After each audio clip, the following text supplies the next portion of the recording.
So Lee, you're another GIMP. The second GIMP in a row. I don't get to say that very often. So you guys were nominated for Best Newcomers in the 2010 Fringe. You didn't win. How angry were you about that? To be honest with you, we were so delighted to... So what we do, our kind of brand of comedy is... Divisive is probably quite a nice way of putting it. So we will divide an audience between people who really love us and really hate us. So I can only imagine on that judging panel there were people who really liked it and people who really, really hated it. So we kind of went to Edinburgh that year with the idea that if we get some good reviews, that'll be great. We're going to get some bad reviews, but if we can get some good reviews, great. So to get nominated was way beyond what we expected. I'm not going to lie, when we were sat there and they read the name out, we were like... But we were, in hindsight, we were just so delighted to...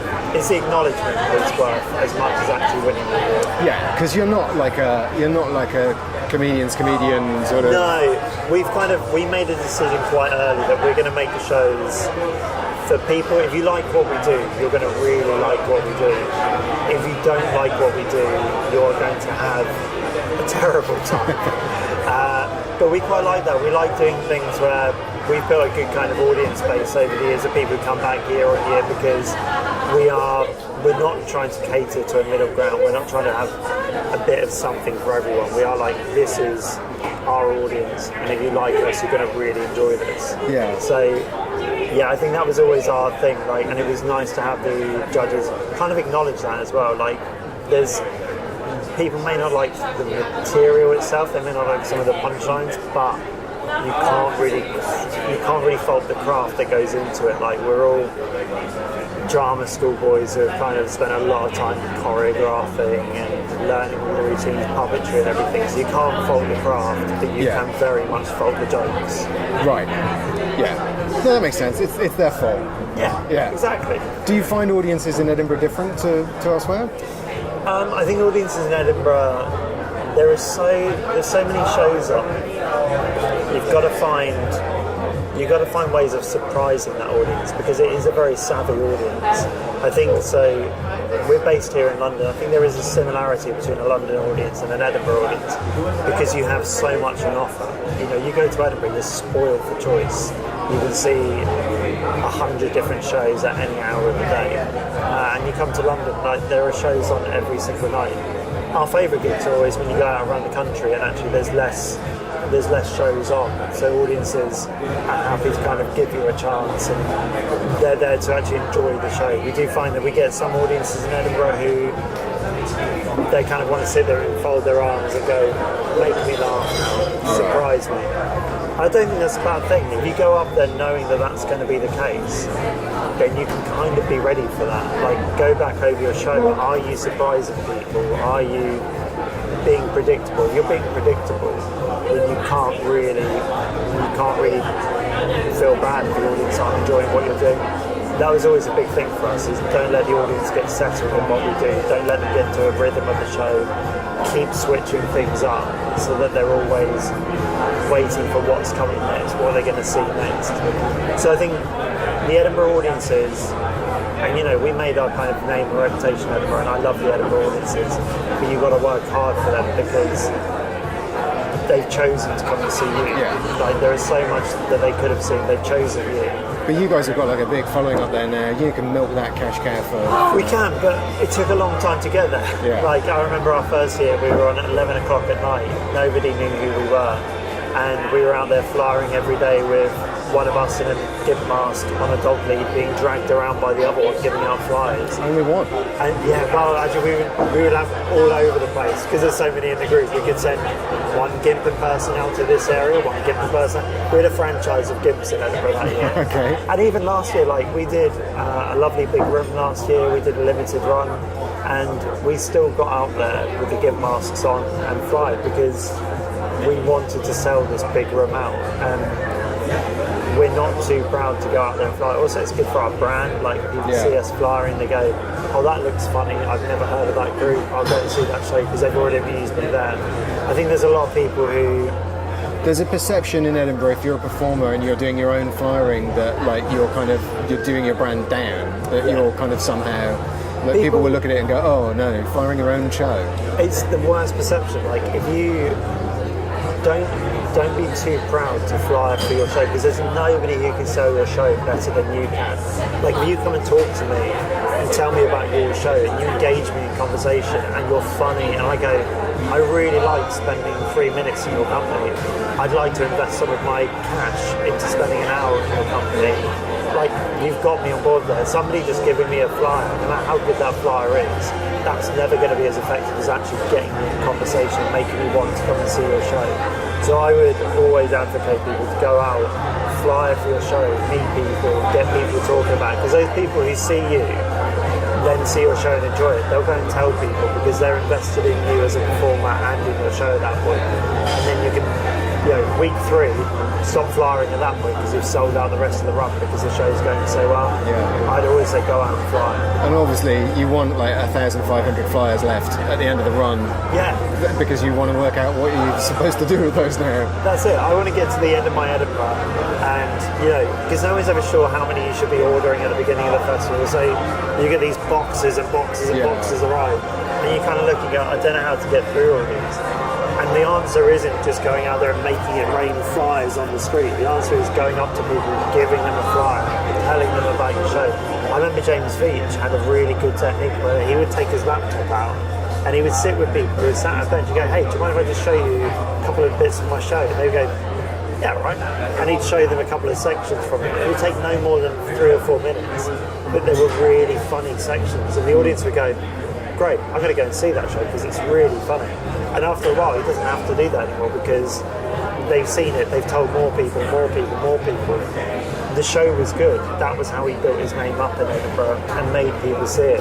I see shows in Edinburgh where there are some really good shows that don't fly for themselves, don't kind of get the word out there. So it's like week 3 in the festival, I go and see it and there's no audience because nobody knows about it. You can't just rely on the reviewers to come in. If the reviewers aren't hearing about it and the people aren't talking about it, it doesn't matter how good your show is. And hiring flyers is a mixed bag as well, I find. It is. In the past. I think hiring flyers, it can be good, but you need to build a relationship with those flyers. You need to make them invest in you as well. And I think like a restaurant, make sure that a waiter, when they're taking people's orders, knows the menu and knows what stuff is like, so that if they ask questions, I think that's the same thing. Yeah. There's no point just like glumly hiring, giving somebody a flyer and saying, this is 6 o'clock, free comedy. But think about when you walk up the Royal Mile or when you're walking around Edinburgh and you walk past someone and they just hand you a flyer. How often do you actually go, I'm going to read this flyer, I'm going to really take in the content, or how more often you just go, great, thanks, into the back pocket with another 15 flyers, nearest recycling bin straight in there. Yeah. And that hasn't helped you, it hasn't helped the performer, it hasn't helped the flyer. Nobody's doing well from that apart from the recycling plants in Edinburgh and the printers. Like, get those people who are flyering for you, get them to come and see the show, befriend them, get to know them so that they go, I really want to see this person do well. And, make them on your side so that when someone goes up to them and says, oh, so what is this show? They can talk about your show and make you excited to go and see it. Just saying to someone, I'll pay you £10 an hour to give out leaflets, it's not going to do anything. No, I think that's terrific. I always like at the end of the festival, I always like the process of like when you go to the beach and you're finding sand in your clothes for days and days. Yeah. Same at the end of the festival, it's like, oh, there's a flyer. I remember that guy actually. I never did see his show. Yeah. Oh, what a shame. I was going to ask you for your best top tip for people, and I think that's it. I mean that is a fantastic piece of advice. Flyering is such a kind of, people don't put enough work into it. They don't realise how beneficial it is. I don't know, it is hard, like trying to sell yourself, because it's really, I love being on stage and kind of doing what I do to people. I hate telling people that I'm good off stage because it feels really braggy, it feels really false. But you've got to learn to do it because that's what gets people in. Like, if you go up to people and go, hey, this is my show, I'm good, let me tell you a little bit about it. I go, yeah, this person sounds good, it sounds professional. Like, also, they know you're not a serial killer. Yeah. Or at least you can persuade them that you're not. Well, that's how we get them in. Right. And then when they're there, bang. Yeah, that's always been our MO. In terms of like, this show is obviously all about mental health and trying to keep performers happy. I mean, I think part of that is giving them great advice, and part of them is giving the more rounded advice about how to treat yourself while you're there. Do you have like a routine you go through in Edinburgh? I think so we've done a lot of Edinburghs, and the first one we go to, the first thing we went up, we hit it hard, we would be out partying up early in the morning and seeing shows. You have to learn that Edinburgh lasts a month. Like, think about where you were a month ago. That between then and now, you've done a show every single night, and you've got to learn that your body needs to last all of that time. I see a lot of people at the end of week 2, they've lost their voices, they're knackered, they're living on a diet of, double sausage and chips from the cafes at midnight on the way home. Just know that you're in Edinburgh because you're selling yourself. Like, you're going up there because it's your job, and have fun, absolutely have fun, but also just be aware that it's a trade fair. Edinburgh is a trade fair where you're presenting your work, and your work should be funny, it should be really good, but you're thinking about what comes after Edinburgh. Like, are you going to take the show to London? Are you going to take the show on tour? Are you getting agents and people? Are you getting reviewers? What is the next step? And part of that next step is knowing that you need to be on your best form every night of the month. You can't kind of go, I'm so run down now, I'm really hungover, I'll do my show today, it's fine, I'm going to phone it in, because that might be the show that's the one that Channel 4 came to. Exactly. Yeah. Know that you're there to sell yourself. It's a job. Like, treat Edinburgh like a job. If you want to treat it like a hobby, great. It's a really expensive hobby, but it's a lot of fun. But if you treat it like a job, you can still have fun. But know that that show you do on day 24 has to be as good as the show you do on day 4. Because, like you say, that could be the Channel 4 guy, that could be the radio people. Just last a month. It's not easy to last a month up there because there's so much on. But if you can do it, if you just go in with that mindset that I'm not going to blow myself out after 3 days of heavy partying, then you'll be fine. You've got September, fall apart in September. We always say, like, come September, we're going to collapse, and just bodies are quite good at holding themselves together when they need to be. And we know that come September, we'll tend to go and do festival, and then after that, we'll just take a week off and just collapse on the sofa and let our bodies kind of recharge themselves. But during August, just be on the go the whole time. For a month. Why do we do it for a month? That's great. Is that alright? Yeah, that's terrific. Cool.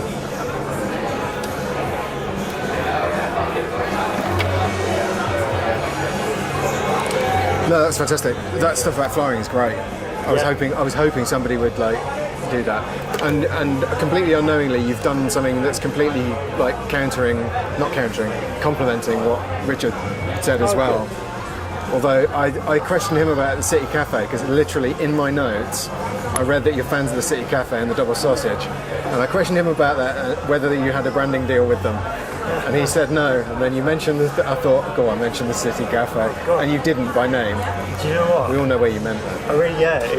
It's exactly what was in my head. Yeah, midnight double sausage, I know where you are. It's like double sausage. It was going, the first time we ever had it, I was like, someone said to me, order the sausage surprise. And I went out, I was like, have the sausage surprise. The surprise is, you just get 2 sausages.